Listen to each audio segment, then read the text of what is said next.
पूज्य श्री देवकीनंदन ठाकुर जी महाराज अमेरिका एवं कनाडा में कोरोना काल की भयानक महामारी के बाद पूज्य ठाकुर जी महाराज 2 साल के बाद पधार रहे हैं। आइए हम सभी पूज्य महाराज श्री के श्रीमुख से भगवान श्री कृष्ण की लीलाओं एवं भागवत कथा का रसपान अपने परिवार एवं इष्ट मित्रों के साथ करते हैं। कार्यक्रम इस प्रकार से है।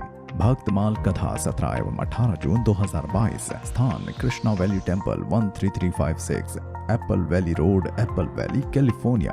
कृष्ण कथा 19 एवं 20 जून। स्थान 305 रिवा रिज वैली, टेक्सास।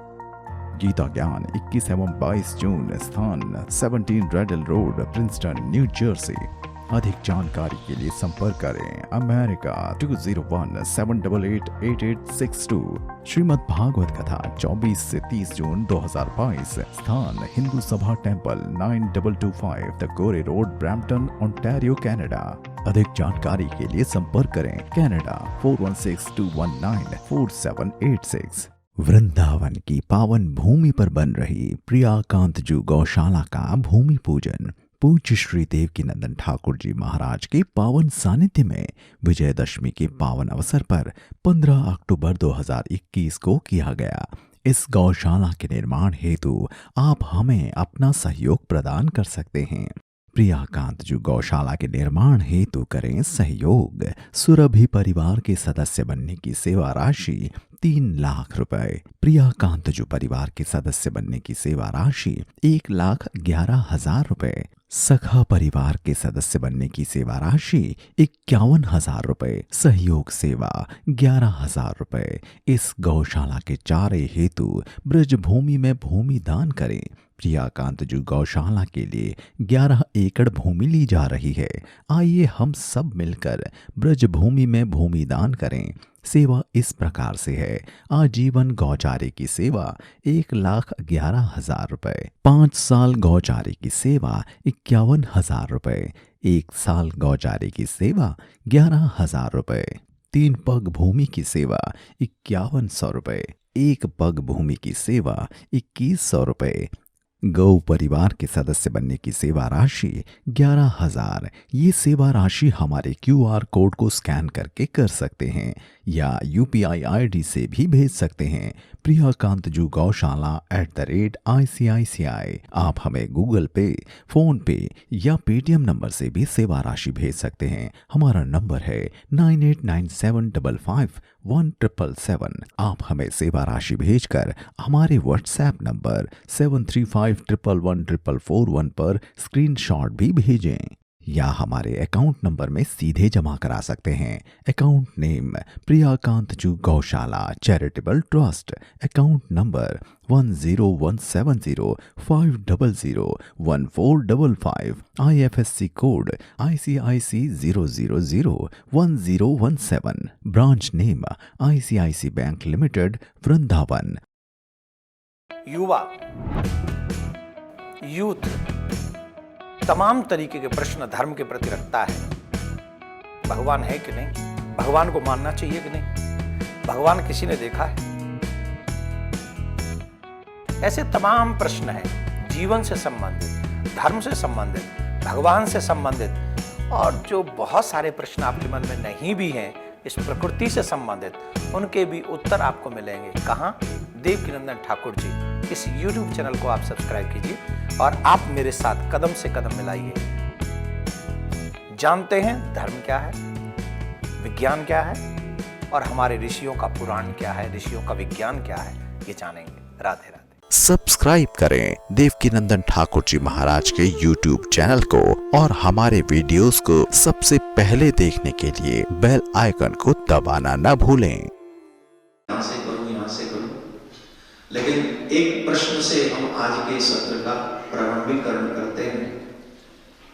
जहां गीता में हमें बहुत कुछ इनसे संबंधित, इस प्रश्न से संबंधित वो ज्ञान प्राप्त होता है जिस ज्ञान के कारण हम और आप सभी उस प्रश्न के संशय का निवारण कर सकते हैं। देखो, अगर जीवन में कोई समस्या हो तो उसका समाधान तुमको पता होगा तो तकलीफ नहीं होगी। अब समस्या है और समाधान नहीं है तो समस्या तो बढ़ेगी। जीव का सबसे बड़ी समस्या का जो स्वरूप है वो है अज्ञान। क्या है? अज्ञान। आप ऐसे समझो, इस बात को आप ऐसे समझो कि एक व्यक्ति, क्या बोलते उसको, आज अमेरिका में एक नया शब्द मिला हमको, मेमोरी लॉस्ट, अल्जाइमर, डिमेंशिया, याददाश्त खो जाना, यही ना? पिछली जो चीजें हैं उसे भूल जाना। तो भूल गए तो क्या हो गया? वो अज्ञान हो गया, ज्ञान है ही नहीं, तो पता ही नहीं कौन क्या लगता है। अब जब हमें कोई ज्ञान नहीं है, हमें कोई एहसास नहीं है, हमें जब कोई अनुभव नहीं है, हमें पता ही नहीं है कि हमारे साथ चल क्या रहा है, दो ही रास्ते बचते हैं हमारे पास में। पहला रास्ता तो यह है कि जो कोई बता दे उसे स्वीकार कर लो कि ये तुम्हारी माँ है, ये तुम्हारी बहन है, ये तुम्हारी पत्नी है, तुम्हारे बच्चे हैं, और ये तुम हो, और ये तुम्हारा नाम है, और ये तुम्हारा घर है, उसको एक्सेप्ट कर लो। और एक ये है कि भूल गए तो सब भूल ही बैठे। तीसरा तो कोई मार्ग नहीं। हम लोग इस संसार में आकर भूल गए हैं कि हमारे साथ समस्या क्या है, हम हैं कौन। एक बहुत मोस्ट इंपॉर्टेंट क्वेश्चन जानते हो क्या है? मैं कौन हूं? क्या है? मैं कौन हूं? और उससे भी मोस्ट इंपॉर्टेंट क्वेश्चन है मेरा कौन है।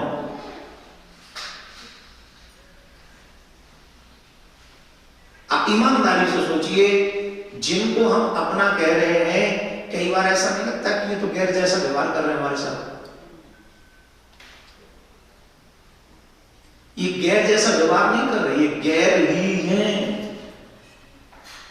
इसीलिए ये मोस्ट इंपॉर्टेंट क्वेश्चन है कि मैं कौन हूं और मेरा कौन है। जिनको मैं अपना समझ रहा हूं वो मेरे नहीं है, और मैं जो अपने आप को समझ रहा हूं वो भी मैं नहीं।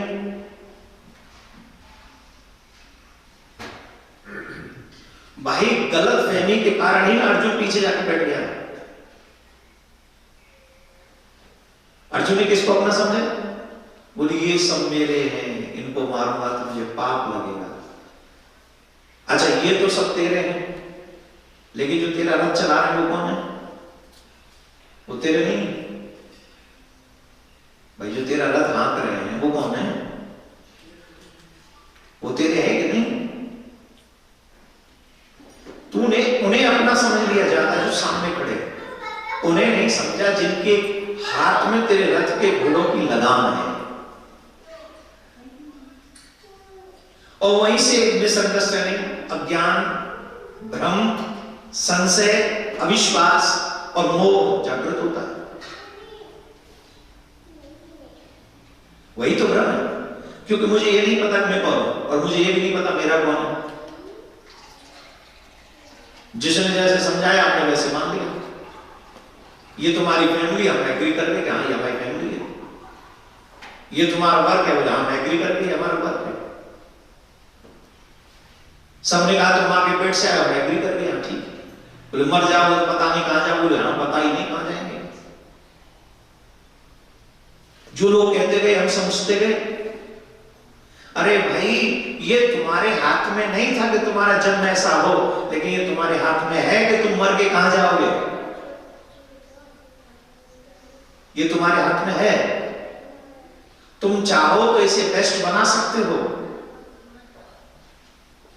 भगवान श्री कृष्ण ने जब अर्जुन को इस तरीके, अभी कल सिर्फ अर्जुन का मोह था, कल हमने कृष्ण जी को बोलना प्रारंभ नहीं किया था, कन्हैया ने, जगत गुरु ने बोलना प्रारंभ नहीं किया था कल के सत्र तक।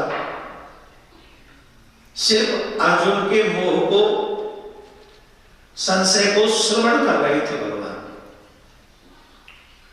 और अर्जुन ने कह दिया था कि द्रोणाचार्य को मारने की बजाय, पितामह भीष्म पर शस्त्र उठाने की बजाय, कृपाचार्य के सामने लड़ने की बजाय मैं भिक्षा मांगकर अपना गुजारा कर लूंगा, लेकिन मुझे ऐसा ना तो स्वर्ग चाहिए और ना मुझे पृथ्वी का साम्राज्य चाहिए। ये छोटी बात है। जिसके लिए इतने दिनों से तैयारियां चल रही होंगी, इतना व्यवस्था चल रहा होगा, आप लोगों को आज यहाँ आना था सुबह 10 बजे, उसकी तैयारी आप कल से ही कर रहे होंगे, यहाँ से जाते ही कि कैसे जल्दी जाया जाए, कौन से घर के काम फिनिश किए जाएं, फिर आके कौन कौन से हो सकते हैं। हाँ या ना, बोलो तो युद्ध करने तो नहीं आए, युद्ध करने आए, कथा सुनने आए बस।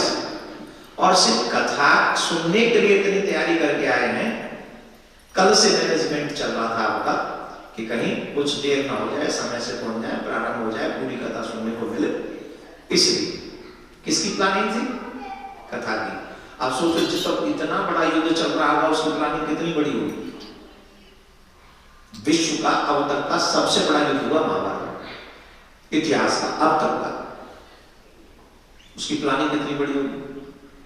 और जब उसमें पहुंच गया बंदा जिसके ऊपर पूरा दारोमदार है, पांडवों, अगर कौरवों की बात करें तो वहां कृपाचार्य हैं, द्रोणाचार्य हैं, लेकिन सबसे बड़ी आशा है पितामह भीष्म से। क्यों? और पितामह भीष्म जब तक चाहेंगे नहीं तब तक युद्ध समाप्त होगा ही नहीं, क्योंकि वो मरेंगे नहीं, और जब तक मरेंगे नहीं तब तक युद्ध चलता रहेगा। तो कौरवों की जो सबसे बड़ी आशा है वो पितामह भीष्म है, लेकिन पांडवों की जो सबसे बड़ी आशा है वो अर्जुन। और जिसपे सबसे बड़ी आशा है वो कह रहा है कि अर्जुन वांट टू फाइट, मुझे लड़ना ही नहीं। वो पीछे जाके बैठ गया। वो तो यहां तक कह रहा है मुझे भिक्षा मांग के खा लूंगा, मैं भिक्षा मांग के रहूंगा, भिक्षुक बन के रह लूंगा, लेकिन द्रोणाचार्य, कृपाचार्य, ये पितामह भीष्म, मेरे रिश्तेदार, इन सब पर मैं शस्त्र नहीं उठाऊंगा। ईमानदारी से बताइए क्या यही मोह, पारिवारिक मोह हमारे मन में नहीं है? ये पूरा ब्रह्मांड ही कुरुक्षेत्र है, आप ही अर्जुन हैं, और आप ही के फैमिली मेंबर आपके अपोजिट साइड में खड़े हैं, उन्हीं से आपको लड़ना है। वो धनुष बाण लेके लड़ रहे हैं, आपको विचारों से लड़ना है, आपको कर्म से लड़ना है, आपको वाणी से लड़ना है, आपको सत्य के साथ लड़ना है, सत्य आपके साथ होना चाहिए। तो अर्जुन ने कहा कि मैं नहीं लड़ूंगा, मैं भिक्षुक बन के रहूंगा, चाहे जो हो जाए। संजय ने कहा धृतराष्ट्र से, ऐसा कहकर अपने गांडीव को नीचे रखकर अर्जुन रथ के पीछे वाले भाग में बैठ गए और रोने लगे। रोते हुए अर्जुन को देखकर भगवान मुस्कुराए। एक प्रश्न है, भगवान अच्छे लोगों के साथ बुरा क्यों करता है कि नहीं? अच्छा, एक अच्छी बात है, एक और अच्छी बात है, हम सबको ये लगता है कि हम अच्छे हैं, नहीं, किसी को ये नहीं लगता कि सामने वाला अच्छा होगा। जिसको भी आप पकड़ लोगे वो ये कहेगा कि नहीं मैं तो अच्छा हूं, सामने वाले ने मेरे साथ बुरा किया। तो हमारे साथ बुरा क्यों हो रहा है? एक और बात समझ लीजिए, राई घटे न तिल बढ़े, रह रे जीव मिशन। एक रत्ती भी इधर से उधर नहीं हो सकता। तुम्हें तुम्हारे कर्म का फल ही मिल रहा है। पारिवारिक जनों की तो बात ही छोड़ दो, माँ बाप, भाई बहन, पति पत्नी, ये तो छोड़ ही दो। तुम्हें जीवन में मित्र भी मिलते हैं, सुख देने वाले अथवा दुख देने वाले, वो भी डिपेंड है तुम्हारा कर्म कैसा है।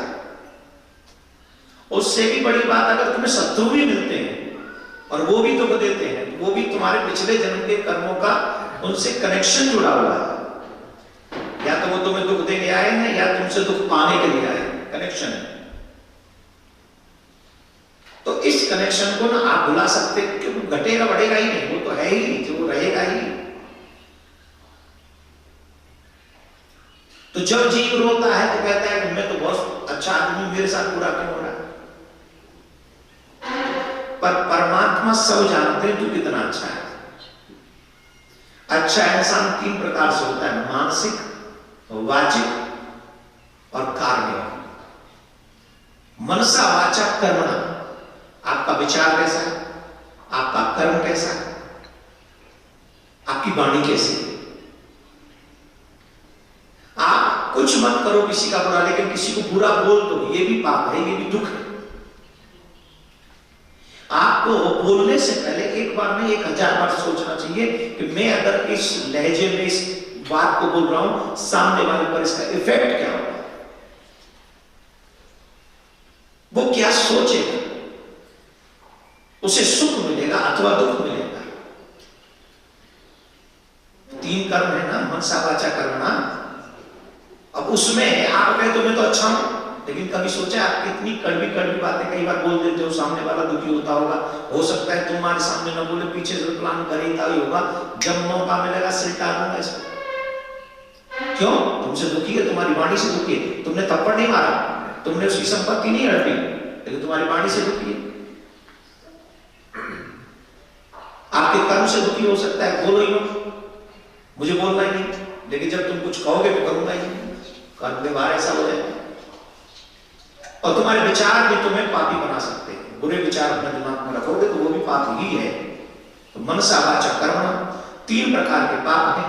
आपको एक भी प्रकार का पाप उस समय याद नहीं आता जब आप दुखी होते हो, और हम कहते हैं कि हमने तो बुरा किया ही नहीं, हमारे साथ बुरा क्यों हो रहा है। आप ये समझ लीजिए, आपके ही कर्मों का फल आपको मिल रहा है, इसमें तो कोई दो राय नहीं। पहली बात, अभी जो आपको याद नहीं, शायद उन कर्मों का फल आपको मिल रहा है, ये समझ लीजिए। इसलिए भगवान कभी कभी मुस्कुराते हैं कि कर करा के बैठा हुआ है, खुद को याद आ नहीं रहा है और मेरे ऊपर ब्लेम कर रहा है कि भगवान मेरे साथ बुरा क्यों कर रहा है। मैं बुरा नहीं कर रहा हूं। इसलिए अर्जुन जब रो रहा है तो भगवान मुस्कुरा रहा है। यहां युद्ध भूमि में आके ये कहता है कि मैं नहीं लड़ूंगा, लेकिन जब सहायता मांगने के लिए गया था तो निहत्थे कोई मांग लाया था मुझे, जब लड़ना ही नहीं था तो ये सब प्रिपरेशन किसके लिए थी। ये सोच के भगवान मुस्कुरा रहे हैं। और भगवान ने अर्जुन से एक बात कही, अर्जुन सुनते हो, तुझे इस समय ये मोह बिल्कुल भी इस युद्ध भूमि में नहीं करना चाहिए। तू जो यहां मोह कर रहा है, अगर मोह करना था तो शिविर में करता, मोह करना था तो उस समय करता जब मेरे पास सहायता मांगने के लिए आया था। यहां जो मोह युद्ध भूमि में पहुंचकर तू जो मोह कर रहा है, ये तू मोह को प्राप्त हो रहा है, ये कदाचित कुछ नहीं, क्योंकि न तो ये श्रेष्ठ पुरुषों का कार्य है। श्रेष्ठ पुरुष कभी ऐसा नहीं करते, बिल्कुल भी नहीं। और न तो ये स्वर्ग को ही देने वाला है। अगर तेरे मन में ये मोह है और तू दया करके ये तो ना भी करे तो तुझे कोई स्वर्ग नहीं मिल जाएगा और ना तुझे कीर्ति मिलेगी, न तो स्वर्ग की प्राप्ति होगी और ना ही तुझे कीर्ति होगी। और याद रखिए, हम सब अपना बैंक बैलेंस बढ़ाने में लगे हैं, लेकिन हमारे खत्म होते ही बैंक बैलेंस 0 है। सबसे बड़ा धन क्या है बताइए? सबसे बड़ा धन आपकी कीर्ति। आप कुछ ऐसा कर जाओ, आपके जाने के बाद भी लोग आपको भुला ना सके। जैसे हमारे कृष्णा वेली टेम्पल, ये जो हमारा मंदिर बना है, ये जब तक रहेगा तब तक यहाँ के लोगों की कीर्ति रहेगी। जिन जिन लोगों ने या डॉक्टर नैयर ने या आप सबने मिलकर जो बनाया, ये एक कीर्ति रहेगी तब तक, जब तक ये पिलर खड़े रहेंगे, जब तक यहाँ ठाकुर जी की पूजा होती रहेगी। आपको चाह कर भी कोई भुला नहीं सकेगा। आए, खाया, सोए, कमाया, बच्चे पैदा किए, खिलाया, उन्हें पढ़ा लिखा के बड़ा कर दिया और मर गए। ये लाइफ नहीं है।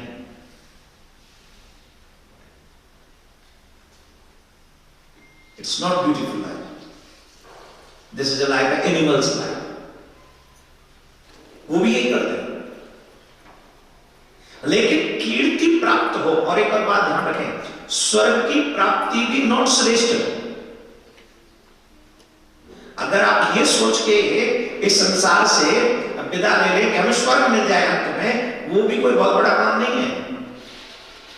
आज आप यहाँ कथा में बैठ के आधा घंटा सुन रहे हो, तो इसके बदले भी तुम्हें कभी ना कभी स्वर्ग मिलेगा ही, लिख लेना।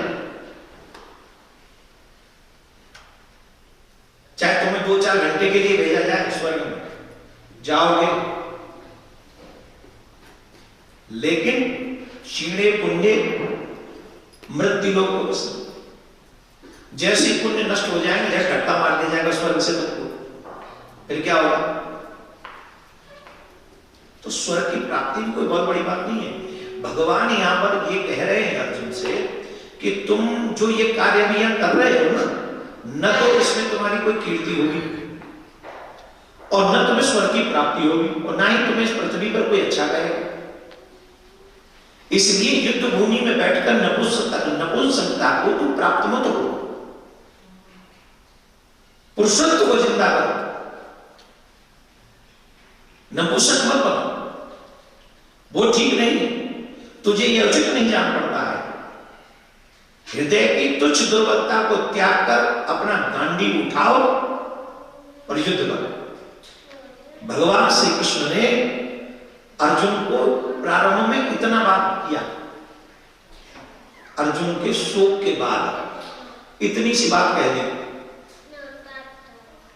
उसके बाद अर्जुन ने फिर कहा भगवान से, हे मधुसूदन, मैं आपसे कुछ पूछना चाहता हूं। रणभूमि में किस प्रकार बाणों के द्वारा पितामह भीष्म का मैं वध करूं, किस तरीके से मैं द्रोणाचार्य का वध करूं, ये दोनों ही मेरे लिए पूजनीय हैं। इसलिए इस महान भाव गुरुजनों का अपमान करने से तो मुझे कुछ प्राप्त नहीं होने वाला। मार कर इस लोक में रुधिर से दग्ध हुए अर्थ और काम रूप भोगों को मैं भोग भी लूंगा तो मुझे प्राप्त क्या होगा? जीवन भर ये सोचूंगा कि मैंने अपनों का वध किया। हम यह भी नहीं जानते कि जब ये युद्ध समाप्त होगा इसमें मेरी विजय होगी किनकी, मैं तो नहीं जानता ना। आज युद्ध प्रारंभ हो गया, युद्ध प्रारंभ होगा, आपके कहने से मैं लड़ूंगी, तो मुझे ये नहीं पता इस युद्ध में इनकी विजय होगी कि मेरी, क्या होगा नहीं पता। और ये भी है, अगर मैं इनको मारकर हम जीतना भी चाहते हैं,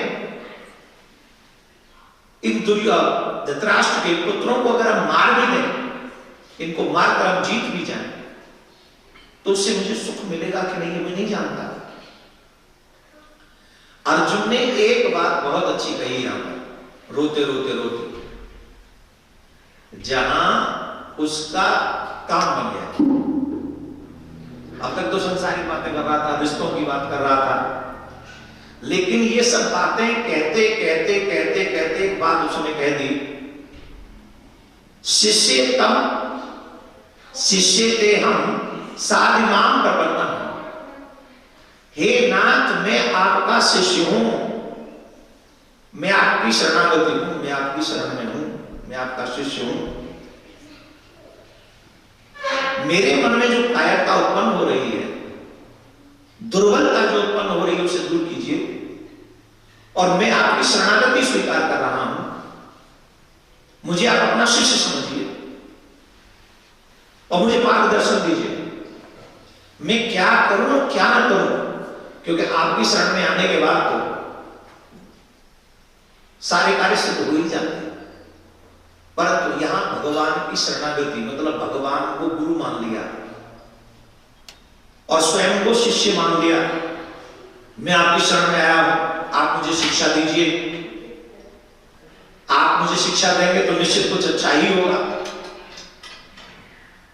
आप मुझे मार्गदर्शन दीजिए। यहां पर आप पुनः समझ लीजिए, आपका जीवन वैसा ही बनता है जैसा आपके एडवाइजर होते हैं।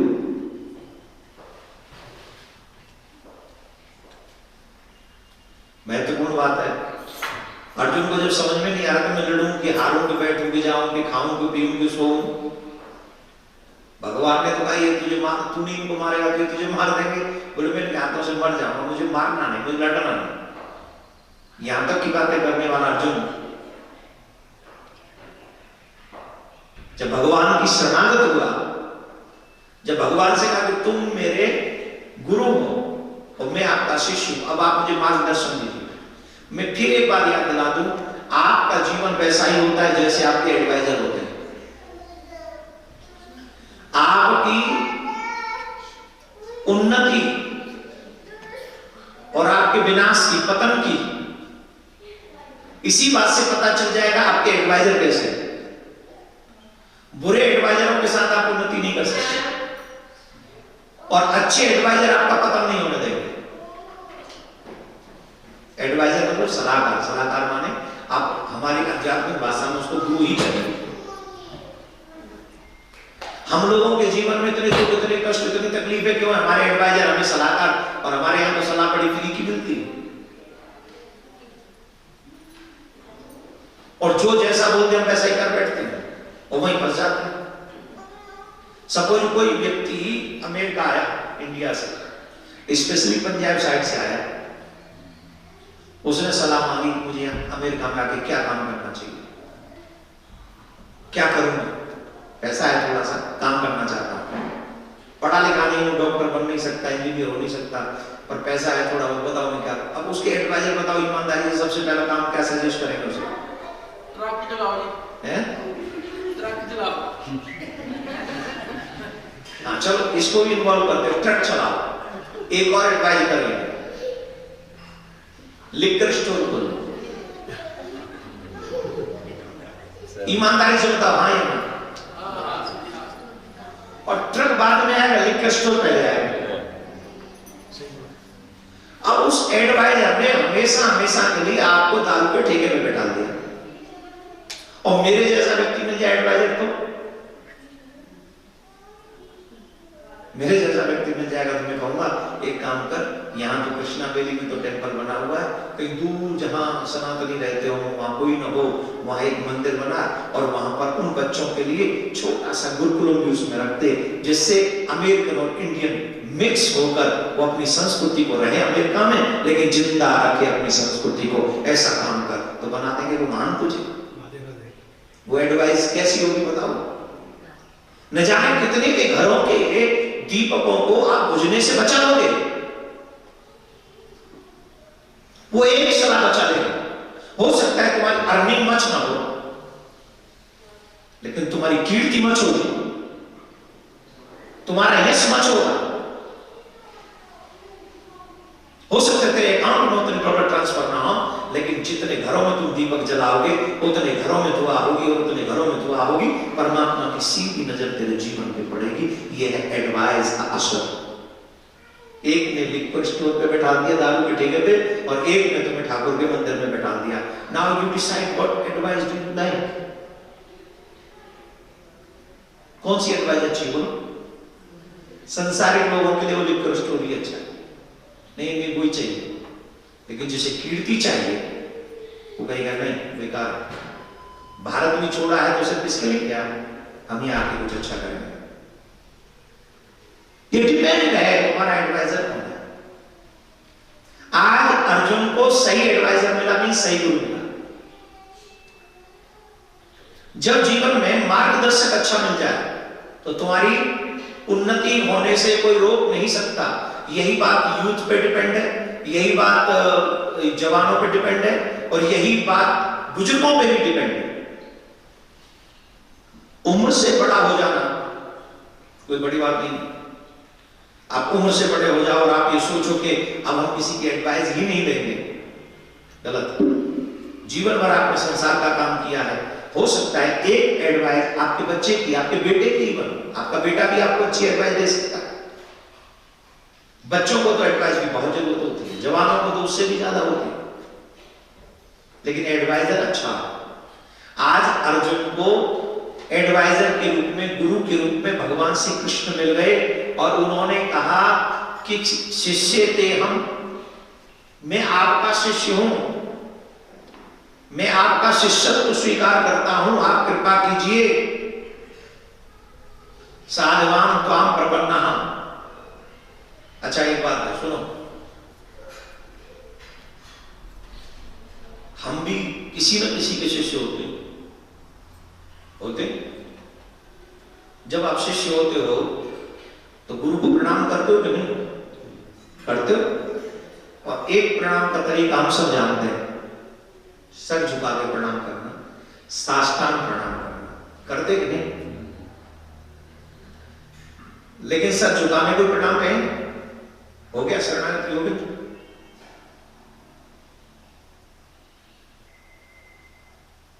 शरणागति सिर्फ सर झुकाने से नहीं होती। गुरु के चरणों में जाना सिर्फ और सिर्फ सर झुकाने से पर्याप्त साधन नहीं हो जाएगा, काम नहीं हो जाएगा। तो जिस समय आप शरणागति स्वीकार कर रहे हैं, प्रणाम कर रहे हैं, गुरु दीक्षा ले रहे हैं, तो सिर्फ और सिर्फ सर ही ना झुके, आपकी बुद्धि भी झुकनी चाहिए। जब तक आपकी बुद्धि अपने गुरु के चरणों में नहीं झुकेगी, तब तक आपका दीक्षा लेना न लेना बराबर। अर्जुन ने अभी कह रहे हैं साधवान त्वां शरणं प्रपन्नम, कहा है, स्वीकार नहीं किया। क्यों? सर तो झुका दिया पर बुद्धि अभी भी अपने पास में। आगे आप जाके देखेंगे अर्जुन तमाम प्रश्न करेगा। और एक बात तो सच है, भगवान श्री कृष्ण ने बहुत यहीं पर उत्तर दे दिया अर्जुन को। असोच्यानन सोचस्त्वं प्रज्ञातस्य भाससे गतासो न गता सोच्य ना सोचति पंडिता। अर्जुन, तू न शोक करने के योग्य मनुष्यों के लिए शोक करता है और न पंडितों की तरह सच बोलना जानता है, परंतु जिनके प्राण चले गए, देखिए वो शोक कर रहे हैं ना, तो भगवान कह रहे पंडित लोग तो किसी का शोक करते ही नहीं, जो ज्ञानी लोग हैं, जो विद्वान लोग हैं, वो किसी का शोक नहीं करते। वो न तो जिंदों का शोक करते हैं, न मानव का शोक करते। तो वचन तो तू ऐसे बोल रहा है जैसे बहुत बड़ा पंडित है, भाषा तो ऐसी इस्तेमाल कर रहा है जैसे तू बहुत बड़ा पंडित है, परंतु पंडितों जैसा व्यवहार तो तेरा दिख नहीं रहा। ज्ञानी व्यक्ति के आगे कोई उसका निज पर्सन चला भी जाए, रोएगा नहीं, उसे तो कोई दुख नहीं होगा, कोई दुख नहीं होगा उसे। मुझे चैतन्य महाप्रभु जी का एक प्रसंग याद आ रहा है। चैतन्य महाप्रभु जी घर घर में कीर्तन किया करते थे, घर घर में रात्रि कीर्तन हुआ करता था नवद्वीप धाम में। तो एक भक्त के यहाँ जब उनके रात्रि में कीर्तन चल रहा था, तो उनका जवान बेटे की मृत्यु हो गई कीर्तन के दौरान। अब उनकी मां रोने लगी उस बच्चे की, और बड़ी जोर जोर से रोए। तो भक्त अंदर भाग कर गए, बोले चुप हो जा, रो गए मत, अभी कीर्तन चल रहा है। बोले तुम्हारा कीर्तन चल रहा है, तुम जानते नहीं है ये मर गया है, इकलौता बेटा हमारा मर गया, जवान बेटा हमारा मर गया, और तुम रोने भी नहीं दोगे, और तुम्हें कीर्तन की पड़ी। उन भगत ने कहा कि तुम ये रोना धोना बंद करो, अगर महाप्रभु को पता चल गया तो वो कीर्तन को विश्राम दे देंगे। अरे मरने वाला तो मर गया ना, अब इसके लिए क्या रोना? जो मरने वाला है वो मर गया, उसके लिए क्या रोना? जो कीर्तन चल रहा है कम से कम उसमें तो आनंद लो। थोड़ी देर समझा के आगे वो और जोर जोर से रोने लगे, और जोर जोर से रो, फिर गए, फिर समझा के आए तुम पागल हो गई, तुम ये हो गई, कीर्तन में विघ्न डाल दी। फिर समझा के आए, फिर रोने लगी मां तो मां। तो चैतन्य महाप्रभु के कानों तक की आवाज पड़ी, उन्होंने कीर्तन को विश्राम दिया और पूछा यह रुदन किस बात का हो रहा है? तो एक भक्त ने बताया कि महाराज भगत जी के सुपुत्र का देहावसान हो गया, और इसलिए भगत जी की पत्नी रो रही। तो चैतन्य महाप्रभु ने पूछा भगत जी से, आपने बताया क्यों नहीं?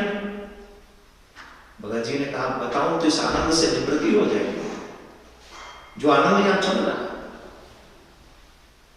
चैतन्य महाप्रभु अंदर गए, पूछा क्यों रोती हो? तो रो रो के उसने बताया कि मेरा इकलौता लाल समाप्त हो गया। चैतन्य महाप्रभु ने उस बच्चे की उंगली पकड़ी और वो खड़ा हो गया, और खड़ा होकर चैतन्य महाप्रभु को प्रणाम किया उसने। और महाप्रभु ने उनसे कहा कि तुम इस तरीके से अपने माँ बाप को ये दुख देकर जा रहे हो, क्यों? जानते नहीं कि तुम इकलौते बच्चे हो इनके, बेटे हो, पुत्र हो, और ऐसे तुम जा रहे हो, ठीक तो नहीं है। क्यों जा रहे हो? अपने माँ बाप को क्यों दुख दे रहे हो? तो उस बच्चे ने कहा कौन किसका पिता, कौन किसका पुत्र, कौन किसकी मां? इस जन्म में ये मेरे माता पिता हैं, न जाने कितने जन्मों में मैं इनका पिता रह चुका हूं। ये संबंध आज का तो नहीं, ये तो न जाने कितने दिनों से चला आ रहा है। यहां कौन किसकी मां है, कौन किसका पिता है, कौन किसका पुत्र है, कौन किसका भाई है। आत्मा किसी के बंधन में नहीं बंधती। ये जो संबंध, ये जो रिश्ते, ये जो रिलेशन, ये सिर्फ बॉडी टू बॉडी है, शरीर से शरीर तक। आत्मा को तो उन लोगों ने कभी देखा ही नहीं जिन लोगों के साथ आप अपना नाता बताते हो। किसी ने उस आत्मा को नहीं देखा जो कहते हैं मेरा बेटा है, ये मेरा पिता है, ये मेरी मां है। किसी ने नहीं। No one can see. देखा? अच्छा, आप लोगों में से देखा किसी ने आत्मा को देखा? रिश्ता किससे? शरीर से। आज डॉक्टर साहब हमारे बता रहे, सुबह चर्चा चल रही थी तो डॉक्टर साहब ने बड़ी अच्छी बात बताई कि इनके परिवार में कोई व्यक्ति, देवी जी कोरोना काल में चली गई। कोरोना से नहीं, किसी अन्य कारण से। शरीर वही है, शरीर वही है, कान भी वही है, नाक भी वही है, पैर भी वही है। जो दिखती थी बॉडी में तो वही है। फिर मर कौन गया? फिर किसके लिए रुदन हो रहा है? फिर रो किसके लिए रहे? भाई, आप जिसके लिए रो रहे हो तो चला गया, उसे तो आपने कभी देखा ही नहीं। जिसके लिए आप बिलख रहे हो, तड़प रहे हो, परेशान हो रहे हो, माथा पीट रहे हो, उसे तो आपने कभी देखा ही नहीं। ब्लैक है, व्हाइट है, पिंक है, येलो है, रेड है, कोई नो वन कैन सी। और जिसे आप देख रहे थे वो अभी भी आपके सामने है। जिस बॉडी को आप देखते हो वो तो अभी भी आपके सामने ही है। इंजॉय। ना ना ना ना, ज्यादा देर मत रखो, ले चलो ले चलो ले चलो। हाँ या ना? जब हंसा उड़ जाए देह का, ले चल गोरी। जब हंसा उड़ जाए देह का, ले चल गोरी। विपत्ति पड़े तो ओरे प्राणी, विपत्ति पड़े तो रे प्राणी, संग जाए ना कोई, संग जाए ना कोई। अच्छा, एक बात बताओ, कोरोना काल में इतने लोग मरे, ईमानदारी से बताओ, जो मर गए उनके साथ कितने मरे?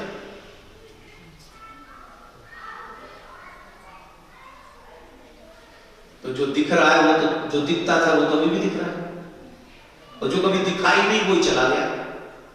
जिसे आपने कभी कॉल किया ही नहीं, जिसे आपने कभी याद किया ही नहीं, जिसे आपने कभी वस्त्र पहना ही नहीं, जिसे आपने कभी सुंदर वार्तालाप किया ही नहीं, वही तो गया है। फिर ये शोक, ये वो, ये भ्रम किसके लिए? भगवान कह रहे हैं। उस बच्चे ने एक बात बताई अपने माँ बाप को, चैतन्य महाप्रभु का प्रसंग में बोल रहा था। उस बच्चे ने कहा कि जिसके लिए रो रहे हैं उसको इन्होंने देखा है क्या? जवाब दीजिए, जिसके लिए रो रहे हैं उसको देखा है इन्होंने? और जिसे ये देखते रहे वो तो पड़ा है सामने, लगा दो गले, सामने है। कोई किसी का मां नहीं, कोई किसी का पिता नहीं, कोई किसी का बंधु नहीं, कोई किसी का भ्राता नहीं, कोई किसी के साथ यह संसार में रिश्ता नहीं। यही सत्य है। भगवान श्री कृष्ण कह रहे गीता में, बात तो तू पंडितों जैसी करता है, विद्वान ज्ञानी तो जब कर्म क्षेत्र में उतरते हैं तो कौन मरेगा, कैसे मरेगा, उन्हें किस बात की परवाह? किसी की परवाह नहीं। कोई शोक नहीं, न शोक है, न मोह है, न भ्रम है, न गम है। बस्ती में तो रहे पर हस्ती में, उनकी मस्ती में फर्क नहीं। बड़ी हस्ती वालों की रहे, नाक में दम है। कौन? जो मस्त है, एक सुना है ना आपने, मस्त राम मस्ती में आग लगे चाहे बस्ती, उन्हें कोई मतलब नहीं, ज्ञानी है ना, वो जानते संसार भगवान का लीला मैदान है। क्रिकेट का जैसे स्टेडियम नहीं होता, लोग गए और क्रिकेट खेल के 22 आदमी चले आए, पूरी दुनिया आई देखने, आई चली गई। अच्छा क्रिकेट मैच समाप्त, तुम्हारे 2-4 जने रोते हैं कि हाय हाय मैच समाप्त क्यों हो गया, ये स्थान तो मेरा, अरे बाबा मैं कैसे रहूंगा, मैच क्यों खत्म हो, कोई कहता है? खिलाड़ी अपनी गाड़ी में, दर्शक अपनी गाड़ी में, एम्पायर अपनी गाड़ी में, एडवर्टाइजमेंट करने वाले अलग गाड़ी में, कैमरा वाले सब अलग अलग लेफ्ट, कोई किसी के लिए नहीं रुका। तो ये जितना भी बड़ा विश्व है, ब्रह्मांड है, ये क्या है? ये भगवान का खेल मैदान है। कौन सा मैदान? और उस खेल में हम लोगों को भगवान ने व्यवस्थाएं दे दी हैं। क्या हो थोड़ी देर खेलते हैं, आपके लिए कितने दिन का मैच है? होता ना 2020 match, 1 day match, 5 day match, आपको मिला है 100 इयर्स का मैच या 50 इयर्स का मैच या 60 इयर्स का मैच। लॉन्ग इनिंग खेलनी है आपको। लेकिन क्रिकेट के इतिहास में भी याद रखा जाता है कौन अच्छा खेला कौन बुरा। अच्छे लोगों को मरने के बाद भी याद किया जाता है। इस मैदान में आप खिलाड़ी हो, अच्छा खेलोगे तो याद रखे जाओगे, और बुरा खेला तो कोई तुम्हें 2 पैसे का भी नहीं पूछे, कोई नहीं पूछे। भगवान ने कहा कि तुम पंडितों जैसी बात करते हो पर पंडित हो नहीं, या तो बात मत करो या फिर उसे फॉलो करो। बात करोगे तो कैसे काम चलेगा? मैं आप सबसे भी निवेदन करूंगा, भक्ति की बात करना, ज्ञान की बातें करना, वैराग्य की बातें करना बहुत आसान है, लेकिन वो सब करना, जीवन में खुद के भी उतारना, ये बहुत मुश्किल है। मैं तो अपनी बात कर रहा हूं, हम लोग बातें बहुत अच्छी कर लेते हैं, लेकिन उसे अपने ही जीवन में हम उतार लेंगे, हमारे लिए भी बड़ा मुश्किल है। हमसे तो 1% भी नहीं हो पाता, हम तो रत्ती भर भी नहीं कर पाते। बोलो राधे, और धीरे बोलो। न त्वेवाहं जासुनासं न त्वं नेवे जनाधिपा न चेवं न भविष्यामि सर्वे वयमतः परम। भगवान श्री कृष्ण ने कहा, न तो ऐसा ही है कि मैं किसी काल में नहीं था। ध्यान से सुनिए, बहुत गजब की बात है। जो लोग रोते हैं मरने वाले के लिए, उनको ये बात सुननी चाहिए। न तो ऐसा ही है कि मैं किसी काल में नहीं था, और न तू ही था, ऐसा भी नहीं है कि तू भी नहीं था। इससे पहले के काल में भी तू था, इससे पहले के काल में मैं भी था। ऐसा नहीं है कि इससे पहले के काल में मैं नहीं था, तू नहीं था, अथवा ये जो राजा लोग हैं जिनसे तुझे लड़ना, ये नहीं थे, ये भी थे, ये भी थे। और एक बात जरूर समझ ले, आगे भी हम तीनों रहेंगे।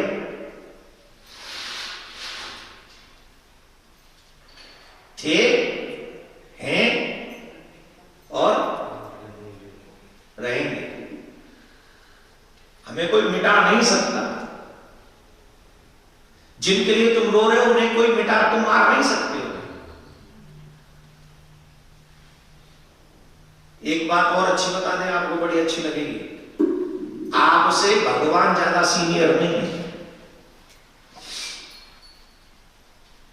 आप और भगवान सेम एज के ही हैं। आत्मा तो मरती नहीं, तो जब संसार में प्रलय होता है तो आत्मा जाती कहां है? तो भगवान भी समा जाती है। भगवान जब लीला करते तो उसी में से निकल के बाहर आ जाती है। तो अंग संगम परमात्मा के हैं, संसार के नहीं, माया के नहीं। माया से तो हमारा वियोग हो सकता है, भगवान से कभी नहीं हो सकता। ये हमको समझना ही चाहिए, और जब तक समझ में नहीं आएगा तब तक काम नहीं बनेगा। जैसे जीवात्मा की इस देह में बाल्यावस्था, जैसे जीवन में हम लोग देखते हैं जब जन्म होता है तो बाल्यावस्था होती है, फिर जवान होते हैं और फिर बुढ़ापा आ जाता है। जैसे जीवन की इस देह में बाल्यावस्था, युवावस्था, वृद्धावस्था होती है, वैसे अन्य शरीर की प्राप्ति होने पर भी वही स्थिति, चाहे वो किसी भी योनि में हो, अन्य जन्मों में भी, अन्य योनियों में भी यही तीनों स्थितियां मौजूद हैं, बाल्यावस्था, जवान अवस्था और वृद्धावस्था। और वृद्धावस्था के बाद तो आप सब जानते हैं कि फिर क्या होता है। क्या बोलना पड़ेगा? राधे राधे। ऐसे नहीं, जोर से बोलो, और जोर से बोलो। भगवान ने बहुत अच्छी बात, हम थे, हम हैं, और यही कॉन्फिडेंस अगर आप अपने अंदर पाल लें कि हमें कोई मार नहीं सकता, शरीर को तो मारा जा सकता, हमें कोई नहीं मार सकता। जिस दिन ये विचार आप अपने मन में दृढ़ कर लेंगे, संकल्पित कर लेंगे, उस दिन आप निर्भय होकर भगवान की भक्ति कर सकेंगे, प्रेम से वो कार्य कर सकेंगे, इसमें कोई दो राय नहीं। जो इस आत्मा को मारने वाला समझता है तथा जो इसको मरा हुआ मानता है, वे दोनों ही नहीं जानते, क्योंकि यह आत्मा वास्तव में न तो किसी के द्वारा मारी जा सकती है और न ये कभी मरती है। जो ये कहे कि मैंने इसे मार दिया, वो जानता ही नहीं। आत्मा मर गई, ये भी कोई नहीं जानता, मर ही नहीं सकती। न जायते मृत्यते, यह आत्मा किसी काल में भी न तो जन्मती है और न मरती है, तथा यह न उत्पन्न होकर फिर होने वाला ही है, क्योंकि यह अजन्मा नित्य सनातन पुरातन। यह आत्मा अजन्मा है, ये नित्य है, ये पुरातन है। शरीर के मारे जाने पर भी यह नहीं मरती, इसे नहीं मारा जा सकता। दुख तभी तक सीमित है जब तक आप अपने आप को शरीर समझते रहेंगे, तब तक दुख सीमित रहेगा। इसको आप इस तरीके से समझो, आप ही के देखो, भगवान श्री कृष्ण ने बहुत साधारण सा एग्जाम्पल दिया। वासांसि जीर्णानि यथा विहाय नवानि गृहाति नरोपराणि तथा शरीराणि विहाय जीर्णान्यानि संयाति नवानि देहि। जैसे आप अपने तन को ढकने के लिए नए नए कपड़े सिलवाते हो, सिलवाते हो, अच्छे लगते कि नहीं? अलमारी भरी पड़ी हो, फिर भी देवियां कहती हैं कुछ शॉपिंग करना है? देवियों को शॉपिंग बहुत पसंद है। पति कहते हैं रखोगी कहां? अरे मेरे पास तो कुछ है ही नहीं। तो फिर पति को कहना पड़ता है अलमारियों में तो मेरा ही सामान भरा पड़ा है। यहां उदाहरण है वस्त्र का। जैसे हम एक पुराने कुर्ते को उतारकर कोई नया कुर्ता पहने तो इसमें सुख होगा कि दुख होगा? जवाब दो। सुखी होगा ना। नया पुराना उतार दिया, चलो खत्म करो, तो सुख की अनुभूति। तो जैसे शरीर पे हम लोग पुराना वस्त्र उतारकर नया वस्त्र धारण करते हैं, वैसे ही आत्मा शरीर के जर्जर हो जाने पर उस शरीर का त्याग कर देती है और नए जन्म में प्रवेश कर जाती है। जब वो नए जन्म में प्रवेश करती है, नए शरीर में प्रवेश करती है, तो आत्मा का वो जो जन्म है दूसरा, वो जो शरीर मिला दूसरा, उसका नया वस्त्र है। तो फिर वो दुख का कारण कैसे हो गया? तुमने नया वस्त्र पहना तो तुम्हें सुख मिला, लेकिन जब आत्मा ने नया वस्त्र पहना तो तुम्हें दुख क्यों हुआ? दुख तो होना ही नहीं चाहिए। भगवान कह रहे हैं ये जो शरीर है ये आत्मा का वस्त्र है। इस आत्मा को शस्त्र नहीं काट सकते। नैनम छिन्नन्ति शस्त्राणि नैनम दहति पावकः न चैनम क्लेदयन्त्यापो न शोष्यति मारुतः। अर्जुन एक बात समझ लो, इस आत्मा को शस्त्र नहीं काट सकते, इसको आग नहीं जला सकती, इसे जल में डुबाया नहीं जा सकता, वायु इसे सुखा नहीं सकती, वायु नहीं सुखा सकती, क्योंकि यह आत्मा अच्छेद है, यह आत्मा अदार है, अक्लेद है और निसंदेह अशोष्य है, तथा यह आत्मा नित्य सर्वव्यापी और स्थिर रहने वाला सनातन ही है। तुम किसके लिए सुख कर रहे हो भाई? क्यों तुम शोक क्यों कर रहे हो? इसलिए हे अर्जुन, किंतु यह तू आत्मा को सदा जन्म देने वाला जो समझ रहा है ये तेरा भ्रम है। लेकिन अगर मैं मान लूं कि चल तू यही समझ रहा है कि ये जन्म लेंगे मरेंगे, तो एक बात तो शरीर के साथ कंफर्म है जो हम सब जानते हैं। एक बात तो हम सब जानते हैं जो कि कंफर्म है, क्या? जातस्य हि ध्रुवो मृत्यु ध्रुवम जन्म मृतस्य च। एक ध्रुव सत्य यह है जिसका जन्म हुआ है वो मरेगा, और जो मरा है उसका जन्म भी होगा। हाँ या ना? तो आप सब अगर तुम अर्जुन से कह रहे भगवान अगर तुम ये समझते हो कि मर जाएंगे, तो जिस दिन जन्म हुआ था सही था उसी दिन फिक्स हो गई थी मृत्यु, तो हुई थी कि नहीं? मुझे दो उदाहरण याद आ रहे हैं यहां पर, और मुझे लगता है इन दो उदाहरणों में हमें बहुत कुछ प्राप्त होगा। शरीर के साथ मृत्यु फिक्स है। जिस समय व्यक्ति का जन्म होता है उस समय मृत्यु फिक्स कर दी जाती है। मृत्यु प्राणी नाम ध्रुवा भागवत। और मृत्यु के लिए तीन चीजें फिक्स हैं, टाइम, प्लेस एंड रीजन। समय, स्थान और कारण। ये तीनों चीजें फिक्स हैं। मुझे प्रसंग याद आ रहा है कि जिस समय भगवान श्री नारायण के दर्शन करने के लिए बड़े बड़े देवता दर्शन करने के लिए जाते, बड़े बड़े देवता, कोई रहा होगा भगवान का कुछ उत्सव रहा होगा, या सबने अचानक से सोचा होगा चलो भगवान के दर्शन कराएं, तो सब लोग गए। तो भगवान का दर्शन करने के लिए काल भी गए। कौन गए? काल। और जब काल भगवान का दर्शन करने के लिए वैकुंठ में प्रवेश कर रहे थे तो उन्होंने एक कबूतर को देखा। वो तिखाल में, वहीं तिखाल में बैठा हुआ था कबूतर। अब भगवान के द्वार के बाहर तिखाल में कबूतर बैठा हुआ है।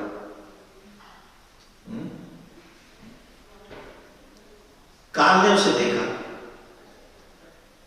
काल ने जब देखा तो काल को देखकर कबूतर कांप गया। क्यों? काल मुस्कुरा रहा है, और काल मुस्कुरा गए तो मतलब ये ठीक नहीं, समझ रहे हैं ना? कई लोग हंसते हुए अच्छे नहीं लगते,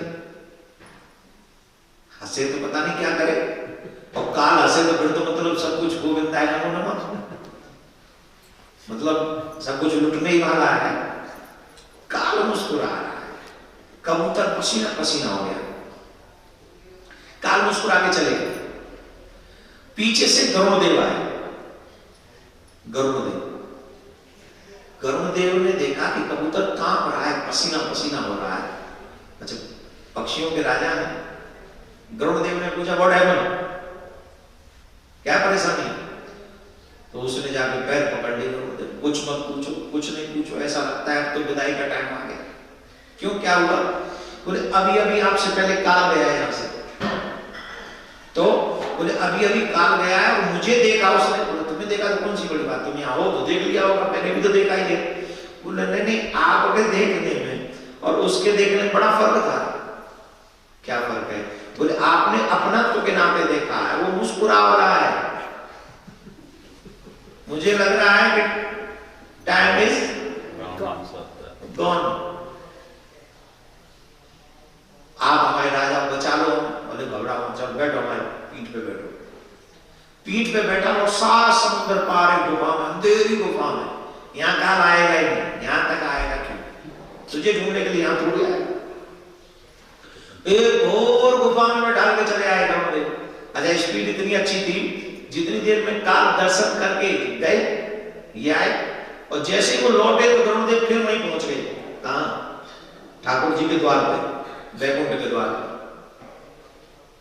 काल निकला, और काल जब निकला तो गरुड़देव जी ने पूछा अगर आप पे समय हो तो मैं आपसे एक बात पूछूं? बोले मुझसे पूछिए, आप तो भगवान के वाहन हैं, आप तो कुछ भी पूछ सकते हैं। बोले मुझे आपसे एक बात पूछनी है, जब आप यहाँ आए थे तो यहाँ एक कबूतर बैठा हुआ था। बोले हाँ बैठा हुआ था। वो कबूतर? हाँ वो बैठा हुआ था। आप हंसे क्यों उसे देख के? बोले अब वो समय गया, जाना, आपने हमारी हेल्प की, उसके लिए थैंक यू। जाना मैंने हेल्प की, मैंने क्या हेल्प की आपकी? बोले आपने ये हेल्प की हमारी, मैं उससे देखकर इसलिए हंसा, 2.5 घड़ी बाद उसकी मृत्यु होनी है, मात्र 2.5 घड़ी बाद, और होनी इतनी दूर है, वो 7 दिन भी उड़े तो ना पहुंचे। आपने मेरा कर 7 समुद्र पार एक गुफा में, वहां उसकी मृत्यु होनी है, 7 दिन भी लगातार उड़ के जाएगा तो नहीं पहुंच पाएगा। लेकिन आपको थैंक यू इसलिए पहुंचाना है कि आपने टाइम पे उसको वहां पहुंचा दिया, जिससे हमारी टेंशन समाप्त हो गई और राधे राधे हो गया आपसे। जोर से बोलना, मृत्यु प्राणिनाम ध्रुव, मृत्यु ध्रुव सत्य है। जातसी ध्रुवो मृत्यु, जिसका जन्म हुआ है उसकी मृत्यु होगी। जैसे मैंने कहा 3 चीजें फिक्स है मृत्यु के लिए, टाइम प्लेस एंड रीजन, स्थान समय और कारण। वहां पर टाइम पे पहुंचाना था, स्थान वही होना चाहिए, गरुड़ जी पहुंचा। एक और कथा भागवत में आती है इसी मृत्यु के पीछे, और यहां मृत्यु का थोड़ा सा अर्थ समझिए, थोड़ा सा। अगर मृत्यु निश्चित ही है, एक बात तो कंफर्म है, मृत्यु को टाल नहीं सकते, ये तो कंफर्म है, हम मृत्यु को टाल नहीं सकते। और अगर मृत्यु को टाला नहीं जा सकता तो हम क्या करें? बोले एक काम कर सकते हैं, मृत्यु को सुंदर बना सकते हैं। क्या कर ले? मृत्यु को सुंदर बना दे। और मृत्यु सुंदर बनेगी कैसे? बोले मृत्यु सुंदर ऐसे बनेगी जब हम और आप ये सोच लें कि मरने से हमें दोबारा जन्म नहीं लेना, ऐसी मृत्यु हमारी होनी चाहिए। और मरते समय हमारा कृष्ण चिंतन से अलग कुछ और न हो। आपके जितने भी हिसाब किताब है 60+ होते ही उनका खत्म करो।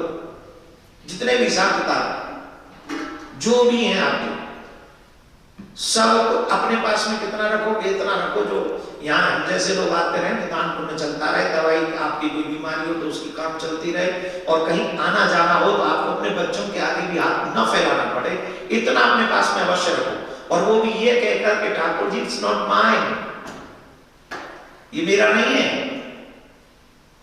ये सब आपका है, मैं भी आपका हूं, आपने मुझे जन्म दिया है और मुझे यहाँ रहना है, समय पे औषधि चाहिए, समय पे कुछ दान पुण्य भी चाहिए, समय पे आने जाने के लिए टिकट, आजकल टिकट भी तो खूब महंगी है कि नहीं? ये जवाब तो दो कि गए नहीं हो कहीं, तो टिकट का भी पैसा बना रहे, इतना जरूर अपने पास में रखो, ये बहुत जरूरी है। बाकी का तो सारा हिसाब किताब बच्चों के हवाले कर लो, जो करना है करो भाई। लेकिन जितनी आसानी से मैं कह रहा हूं ईमानदारी से, उतनी आसानी से होगा ये काम। क्यों? क्योंकि हम ये चाहते, हम ये समझना ही नहीं चाहते कि हम मरना है। हम तो ये समझे बैठे हम थोड़ी मरेंगे अभी, हम थोड़ी मरेंगे, हमारे पास तो बहुत समय है। इसी चक्कर में हम अपनी मृत्यु को बर्बाद कर रहे हैं। श्रेष्ठ भक्त ऐसा होता है जो कभी ये नहीं सोचता कि मैं ज्यादा जीऊंगा, वो ये कहता है आज मेरा today is my last day. मैं बहुत पहले वॉशिंगटन डीसी में आया था, तो सबसे पहले मैं उधर ही आया था कथा करने, अमेरिका में पहली बार शायद बहुत पहले की। वहां एक छोटी सी मैया रहती थी, बहुत छोटी सी आई, और मैंने आज तक अपनी लाइफ में इतना खुश किसी को नहीं देखा जितनी वो रहती थी, बहुत खुश। कोई भी भजन होता है इतनी नाचती, इतना नृत्य करती, कोई भी कार्य हो तो हंस हंस के कार्य करती, भोजन हंस हंस के खिला, बड़ी खुश रहती थी। एक दिन मैंने उनसे पूछा, माँ आप में इतनी एनर्जी, इतनी प्रसन्न, ये सब कैसे आप डेवलप कर पाते हो? तो उस माँ ने बहुत प्यारा स्वीट सा आंसर दिया। उस माँ ने कहा, महाराज जी मैं अपनी लाइफ के हर दिन को आखिरी दिन समझ के एंजॉय करती हूँ। मुझे पता है कि आज मेरा कोई दिन है, मैं सोच के हर दिन की शुरुआत करती हूँ और उस दिन मुझसे कोई पाप न हो जाए, ये प्रयास करती हूँ। क्योंकि अगर आज मेरा पाप हो गया तो वो पाप का तो मैं कुछ कर ही नहीं पाऊंगी, वो तो मेरे साथ ही जाएगा। अब आप ये कह रहे हैं कि ऐसा कैसे संभव है, तो सुनो, अगर अंतिम समय हमारी मति भगवान में लग गई तो सब कुछ ठीक, और नहीं लगी तो सब कुछ खराब। अंतिम समय हमारी मति भगवान में कैसे लगे, यही प्रयास पूरे जीवन भर करना चाहिए और यही सिखाती है गीता। भागवत में कथा आती है, भरत जी महाराज के 3 जन्मों का वर्णन आता है। भरत जी महाराज का यहां पर बात हो रही है, जातसी ध्रुवो मृत्यु, द्वितीय अध्याय में भगवान श्री कृष्ण अर्जुन को समझा रहे हैं कि जिसका जन्म हुआ उसकी मृत्यु होगी ही, लेकिन मृत्यु सुंदर बने इसके लिए प्रयास क्या किया जाए। मृत्यु को सुंदर बनाने का प्रयास मनुष्य को करना पड़ेगा। भरत जी महाराज ने अपना राज्य छोड़ दिया था, रानियों को छोड़ दिया था, राज सुख सत्ता को छोड़ दिया था, सब कुछ छोड़कर कहां चले गए, वो वन में चले गए थे। काहे के लिए? अपनी मृत्यु को सुंदर बनाने के लिए। लेकिन हो क्या गया, वहां उल्टा हो गया। ध्रुव जी महाराज, भरत जी महाराज वन में गए, एक कुटिया बना ली, सरोवर के तट पे कुटिया बना ली, और सरोवर के तट पे कुटिया बनाकर वहां रहने लगे। जब वहां रहने लगे तो एक दिन उन्होंने एक दृश्य देखा, एक मुर्गी आई, सरोवर में जल पी रही थी, और जब वो सरोवर में जल पी रही थी तो उन्होंने एक दृश्य देखा कि वो जल पीती पीती डर गई। क्यों? कहीं से सिंह के गर्जने की आवाज आई, और जब सिंह के गर्जने की आवाज आई तो वो मुर्गी भयभीत हो गई, डर गई, और डर के मारे उसने अपने शावक को जन्म दे दिया। भय के कारण बच्चे को जन्म दिया, लेकिन उसका भय तो समाप्त नहीं हुआ था, वो तो अभी भी डरी हुई थी। उसे लग रहा था कहीं वो आ ना जाए, मुझे खा ना जाए। इसके चक्कर में उसने सरोवर में छलांग लगा दी, और सरोवर में छलांग लगाते ही थोड़ी देर तो तैरी होगी बेचारी, स्विमिंग की होगी, बाद में उसे ऐसा बना नहीं और वो गोविंदा है वो नमा होगा, समाप्त हो गई। भरत जी महाराज ये दृश्य देख रहे हैं। मानव में सबसे बड़ा प्यारा गुण होना चाहिए दया। क्या होना चाहिए? आप में है?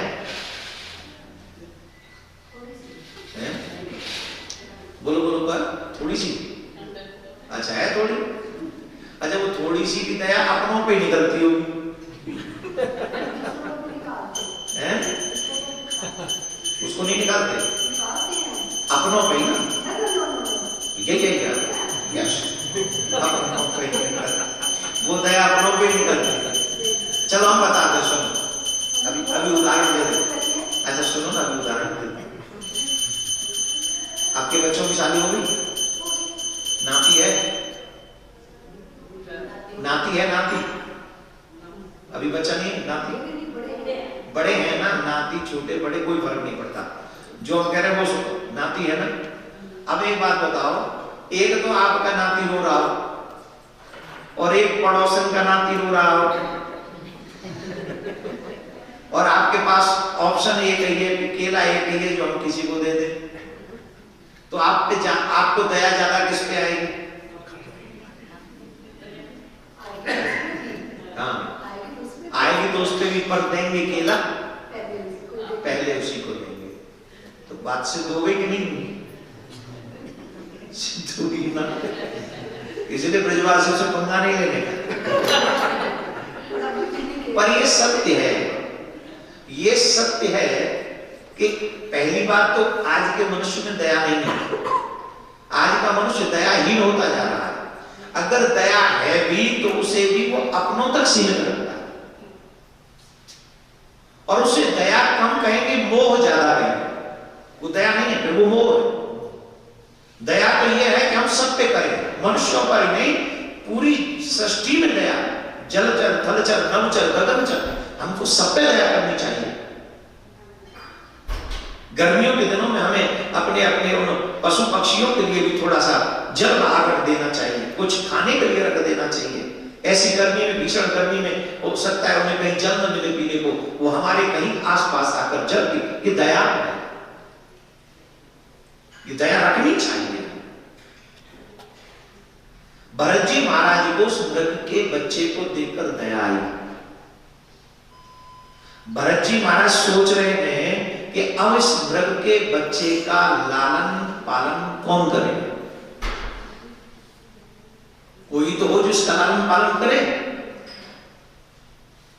तो भरत जी महाराज ने देखा आसपास में तो कोई है नहीं, तो मैं क्या करूं, मैं ही ले आऊं।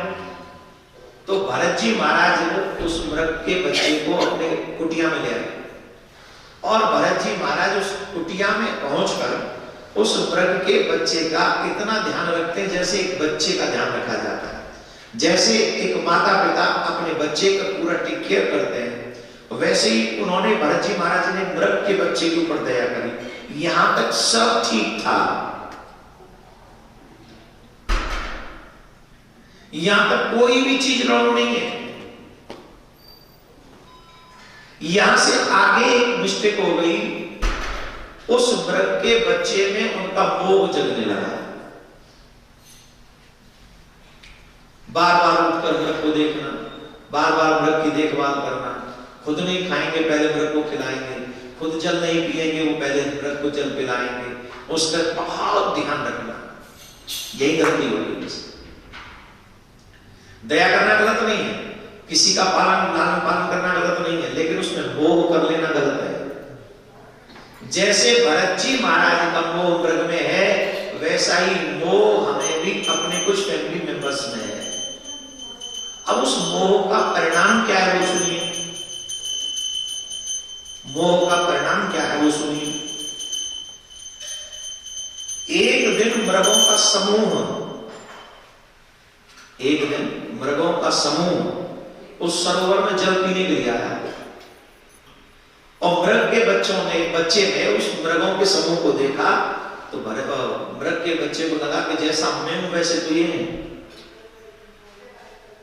जैसा मैं हूं वैसे तो ये है, और जिस व्यक्ति के साथ में रहता हूं वो तो मेरे जैसा नहीं। फिर तो मुझे तो अपने जैसों के साथ चलना चाहिए। तो वो उन मृगों के समूह में, उस झुंड में मिलकर चला गया और भरत जी महाराज को इतनी अटैचमेंट हो चुकी थी, इतनी अटैचमेंट हो चुकी थी उस मृग के बच्चे से। आए थे राम राम करने, कर रहे हैं मृग मृग, हो गया क्या, मृग के जाने के बाद ठीक वैसे ही प्राण निकल गए जैसे दशरथ जी महाराज के निकल गए थे राम जी के संग। राम राम कहे राम, कहे राम राम कहे राम, तनु पर हरि रघुवर विजय, राव कहे सुरधाम, स्वर्गवास हो गया भरत जी महाराज का भी। मृग मृग कहते कहते प्राण त्याग दिया उन्होंने। तो शास्त्र ऐसा कहते हैं, अंत मति सुगति, अंत में मरने वाले व्यक्ति की जैसी मति होती है, अगले जन्म में उस व्यक्ति की वो ही गति होती है। मृग मृग कहकर उन्होंने प्राण त्यागे, इसलिए उनको अगला जन्म मृग योनि में देना पड़ा। किसको? भरत जी महाराज मृग योनि में उनको जन्म लेना पड़ा। किसके कारण? सोच के कारण। अंतिम समय पर जो उनकी सोच थी मृग में लग गई, उस सोच के कारण भरत जी महाराज को मृग बनना पड़ा। जातसी ध्रुवो मृत्यु, जिसका जन्म हुआ उसे मरना पड़ेगा, लेकिन मृत्यु सुधार ली तो कल्याण हो जाएगा, मृत्यु नहीं सुधरी तो दुर्गति हो जाएगी। अब बताइए, भरत जी महाराज ने तो राज्य छोड़ा था, घर छोड़ा था, परिवार छोड़ा था, सब संसाधन छोड़ दिए थे, तब जाके भरत जी महाराज वन में गए थे। काहे के लिए गए थे? बोले कि चलो भगवान को भजेंगे। वहां भी माया ने आकर उनको पकड़ लिया था। हमारा क्या होगा? बोली, क्या 24 घंटे हमारे चिंतन में हमारा परिवार नहीं है, फैमिली नहीं है? क्या हमारे अंतिम समय पर भगवान की याद आ सकती है?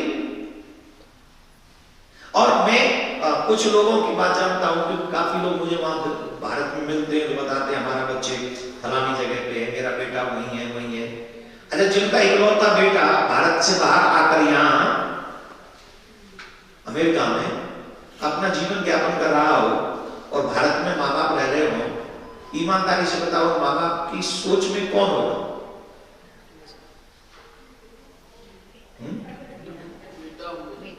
वो बीमार पड़ेंगे तो किसके बारे में सोचेंगे? वो हॉस्पिटल जाएंगे तो किसके बारे में सोचेंगे? डॉक्टर कहेंगे अब आपके पास ज्यादा समय नहीं तो किसके बारे में सोचेंगे? और बेटे को मिली हुई जॉब, बेटे से कहा कि आ जाओ, समय समाप्त है। मैं देखता हूं तो जॉब में कोई छुट्टी मिल जाए तो बॉस ने कहा नहीं अभी बहुत देखने रहे हो, 3 साल बाद, अभी 2 साल बाद खुला है, एकदम से तुम छुट्टी मांग रहे हो, अब नहीं छुट्टी दे सकते। अच्छा बताओ, इस स्थिति में जॉब छोड़ेगा कि मां को?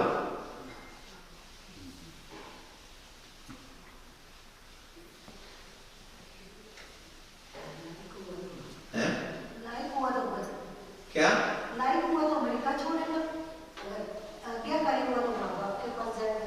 मैं आज्ञाकारी अपना आज्ञाकारी बात ही नहीं कर रहा हूँ। मैं तो ये कह रहा हूँ बॉस ने कहा कि अभी 2 साल बाद बुलाए, बिल्कुल भी तुमको छुट्टी नहीं मिलेगी।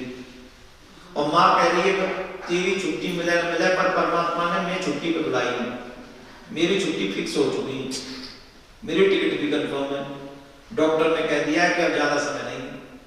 अब बेटा जॉब छोड़ेगा कि मम्मी को? प्रश्न ये है, नो किंतु नो परंतु। आज के बच्चों का पूछ रहा हूं जिनको 1 करोड़ का प्रोजेक्ट वो मिल रहा है, क्या होता है पैकेज, जिसे 1 करोड़ का पैकेज मिला हो, जिसे 50 लाख का पैकेज मिला हो, वो माँ को छोड़ेगा कि जॉब को? माँ कहाँ जाएगी फिर?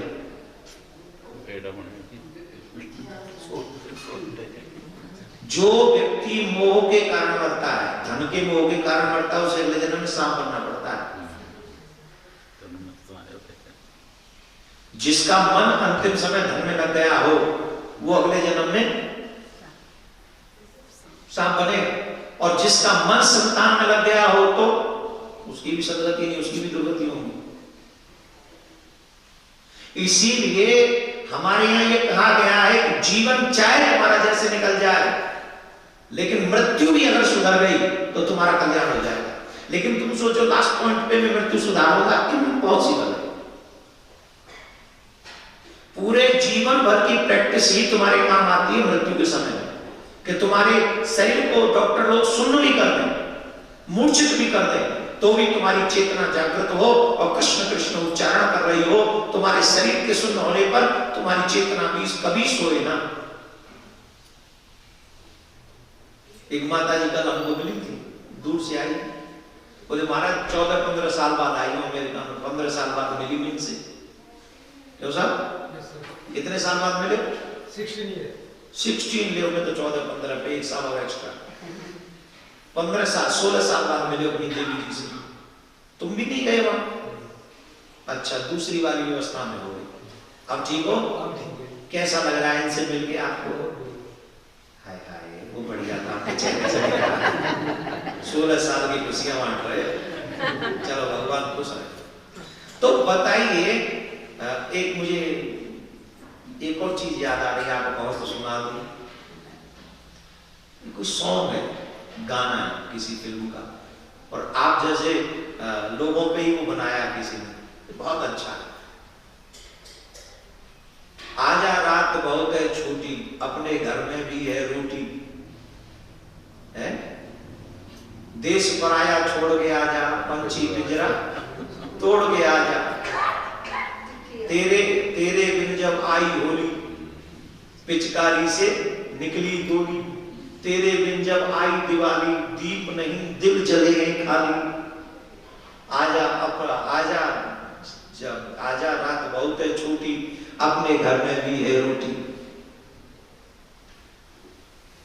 इस पैसे ने देश छुड़ाया।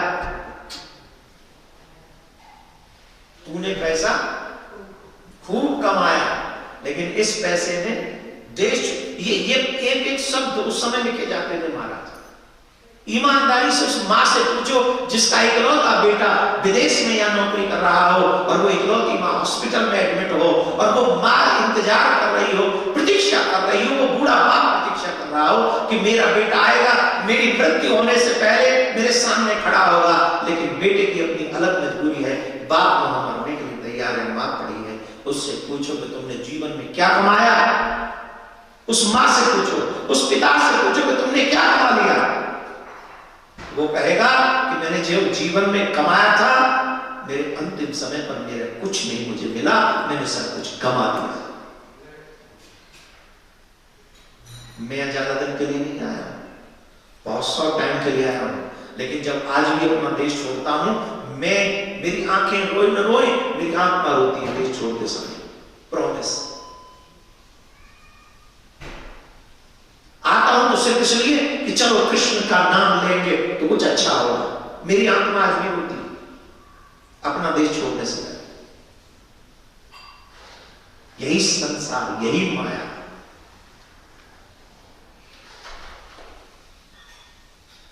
जैसे नवविवाहिता दुल्हन को कहा जाएगा तेरी विदाई बड़ी खुश होती, जिस दिन भी टिकट मिलती है ना वापस की, इस दिन जाओगे, तुम्हारी फ्लाइट इस दिन है, हमें भी उतनी खुशी होती है, चलो हम दिन चला रहे। आज भी जब आते आते 10-12 साल तो हो गए लगातार, तो आई ये मोह है, ये अपनात्व का मोह है, पारिवारिक मोह है, ये संसारिक मोह है। इस संसार के मोह में भी अगर हम पड़े तो मृत्यु का अंतिम पल हमारे लिए सबसे कष्टप्रद होगा, सबसे ज्यादा दुखदाई होगा। इसीलिए भगवान की कथाएं बताई हैं, इसीलिए संत बताए हैं, इसीलिए गुरुदेव बताए हैं, इसलिए पुराण बताए, इसलिए वेद है। क्यों? क्योंकि जीवन भर एक प्रैक्टिस करो कि अंतिम समय पर तुम्हारी बुद्धि कृष्ण में लगे और किसी में न लगे। अगर तुम्हारी बुद्धि कृष्ण में लग गई, जीवन भर कुछ भी किया, अगर एक अंतिम समय तुम्हारे मुंह से कृष्ण निकल गया, तुम्हारे चित्त में कृष्ण की छवि आ गई, तुम्हारे को मूर्छित कर दिया, फिर भी रोम रोम से कृष्ण निकल रहा है, तुम्हारा कल्याण हो जाएगा। लेकिन याद रखिए, ये इतना आसान नहीं है। इसका प्रमाण मैं दे चुका हूं उससे पहले की कथा में। अभी आपको पता है ना भरत जी महाराज का, जिन्होंने सबको छोड़ दिया था, किसके लिए? भगवान के लिए, लेकिन अंत में मति किसमें लग गई? मृग में। उस मृग में मति लगने का परिणाम क्या हुआ? उनको मृग बनना पड़ा, उन्हें मृग योनि में जाना पड़ा। ये प्रश्न गीता के इस प्रसंग से हम सीखें कि जब मृत्यु निश्चित है तो मृत्यु के लिए शोक करना तो व्यर्थ की बात है। दूसरा, उस मृत्यु को सुंदर बनाने की चेष्टा हमको करनी चाहिए। वो मृत्यु महोत्सव बन जाए, वो मृत्यु यादगार बन जाए, इसलिए उस मृत्यु को सजाने की आवश्यकता है। एक और प्रसंग मुझे याद आ रहा है।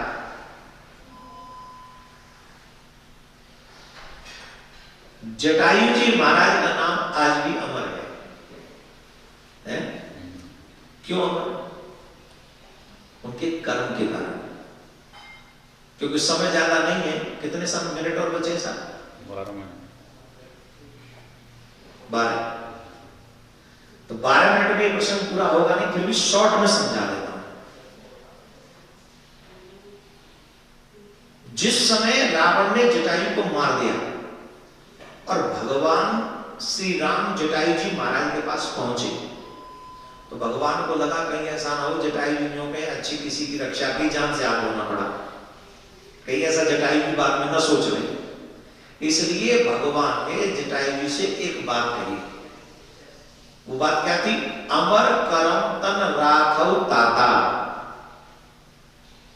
हे तात, अगर आप चाहो तो मैं आपको अमर कर दूं। पहले आप अमर नहीं थे, आप चाहो तो मैं आपको अब अमर कर दूं। कितना बड़ा प्रलोभन। पहली बात तो ये बताओ, अमर होने वाले सब खुश हैं? कितनी मार पड़ती है देवताओं में, विचारों में। कभी कभी वरदान पा के जब राक्षस लोग पहुंच जाते हैं तो बहुत मारते हैं, इनके हाथ पांव तोड़ देते हैं, मरेंगे नहीं, पीड़ा सब होगी। तो अमृत तुम्हें तो सुख नहीं, अगर अमर हो भी गए तो क्या सुख मिलेगा।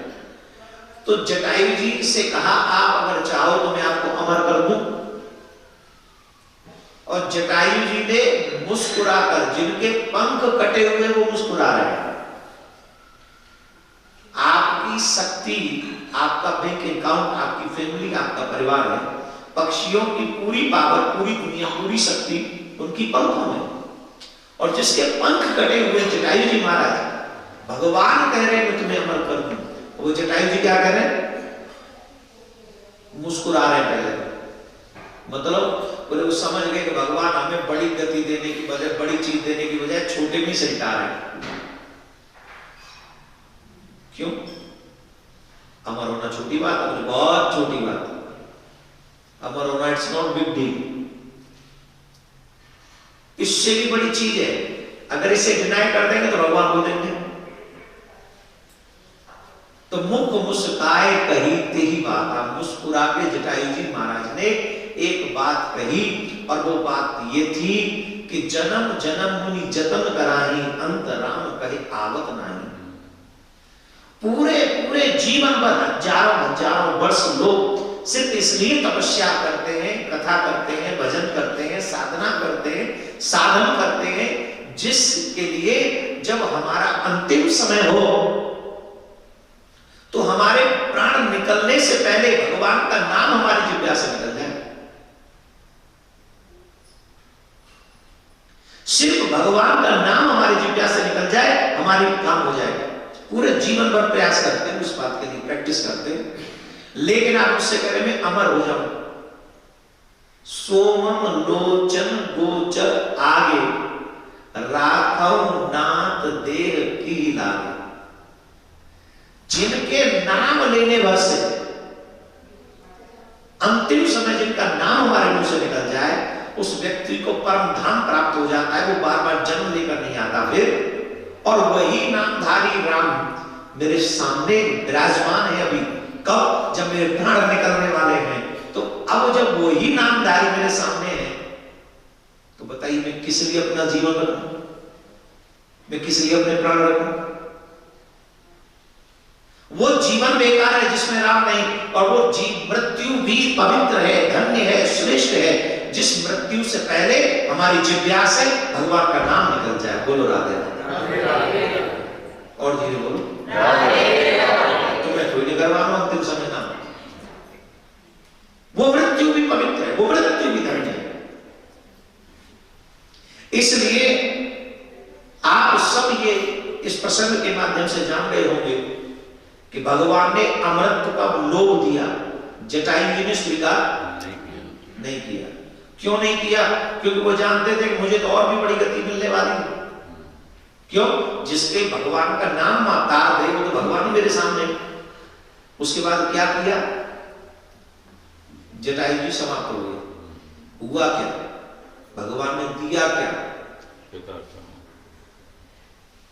गीत देग तज धरे हरि रूपा।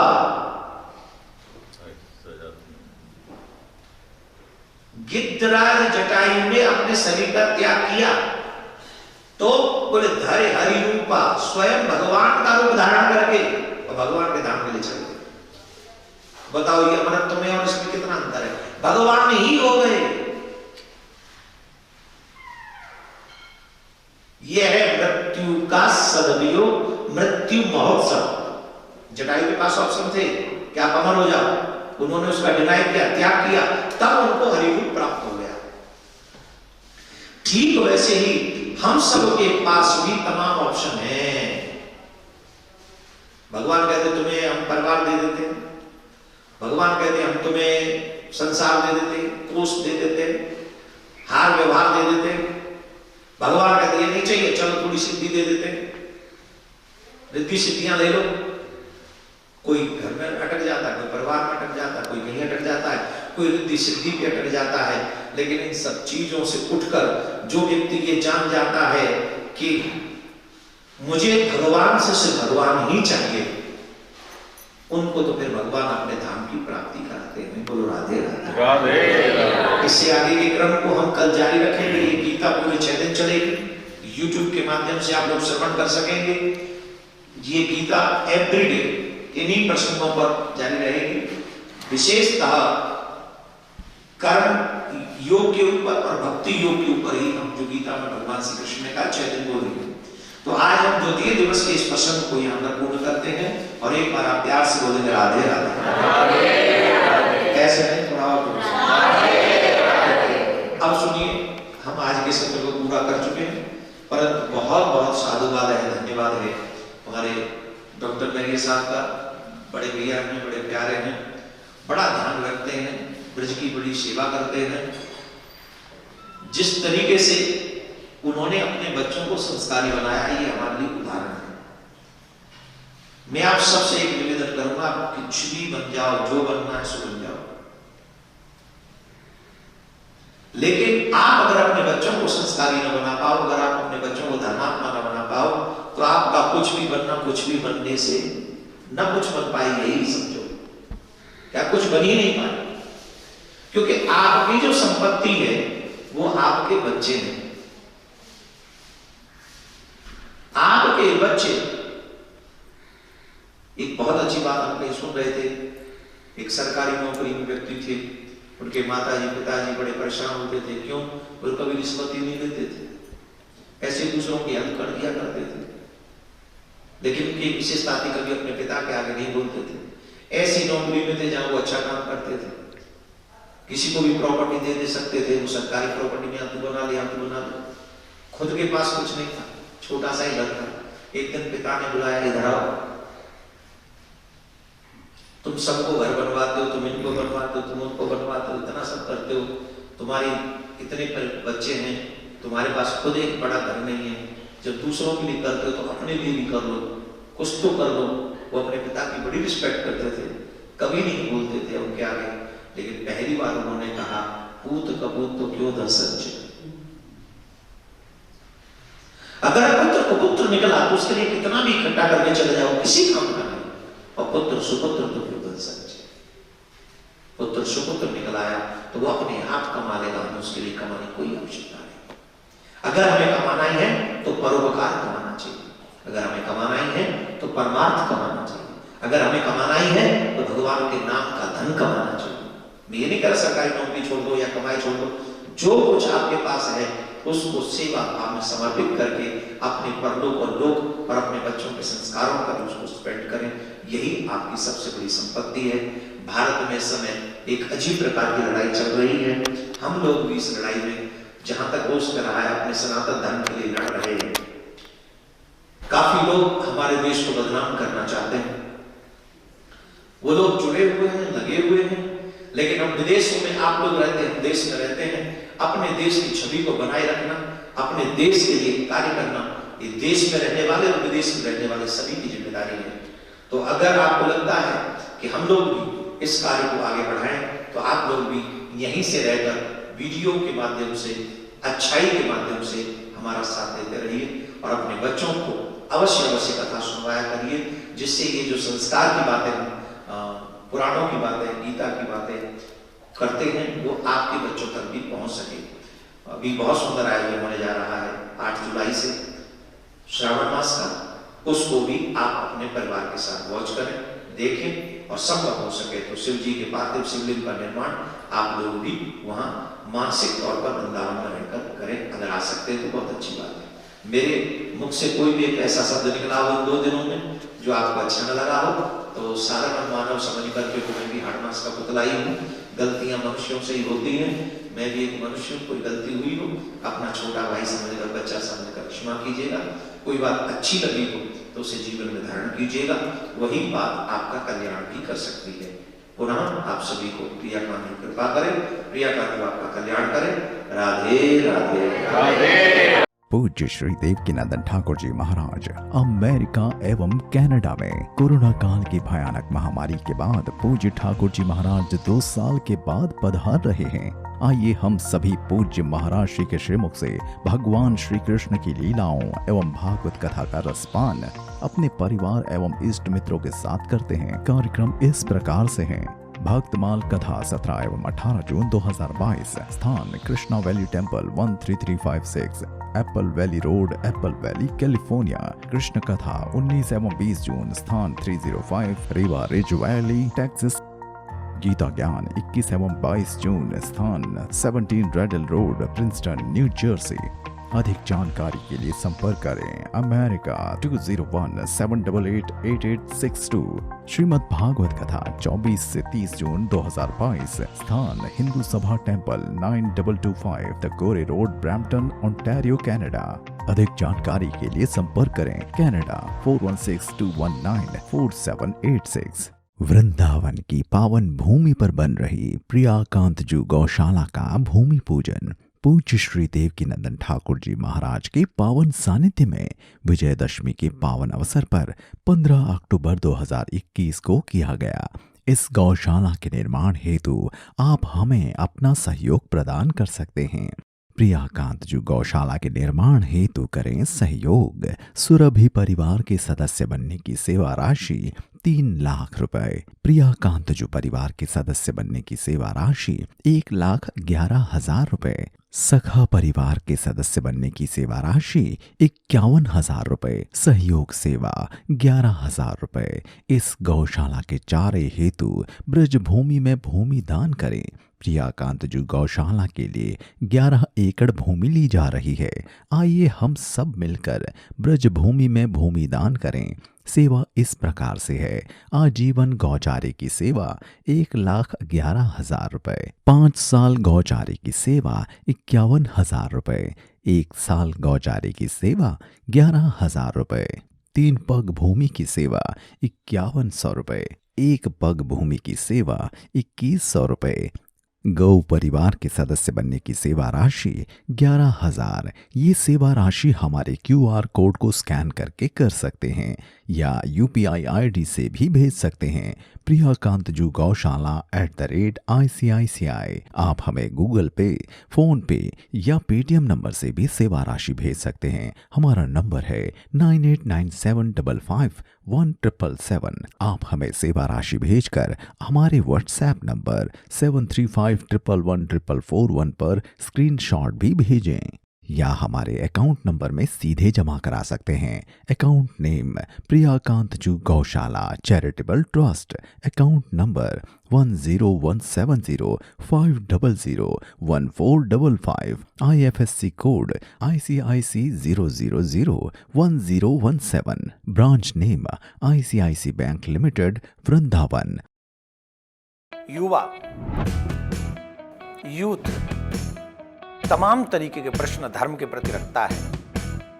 भगवान है कि नहीं, भगवान को मानना चाहिए कि नहीं, भगवान किसी ने देखा है, ऐसे तमाम प्रश्न हैं जीवन से संबंधित, धर्म से संबंधित, भगवान से संबंधित, और जो बहुत सारे प्रश्न आपके मन में नहीं भी हैं इस प्रकृति से संबंधित, उनके भी उत्तर आपको मिलेंगे। कहाँ? देवकीनंदन ठाकुर जी। इस YouTube चैनल को आप सब्सक्राइब कीजिए और आप मेरे साथ कदम से कदम मिलाइए। जानते हैं धर्म क्या है, विज्ञान क्या है और हमारे ऋषियों का पुराण क्या है, ऋषियों का विज्ञान क्या है, ये जानेंगे। राधे राधे। सब्सक्राइब करें देवकीनंदन ठाकुर जी महाराज के YouTube चैनल को और हमारे वीडियोस को सबसे पहले देखने के लिए बेल आइकन को दबाना न भूलें।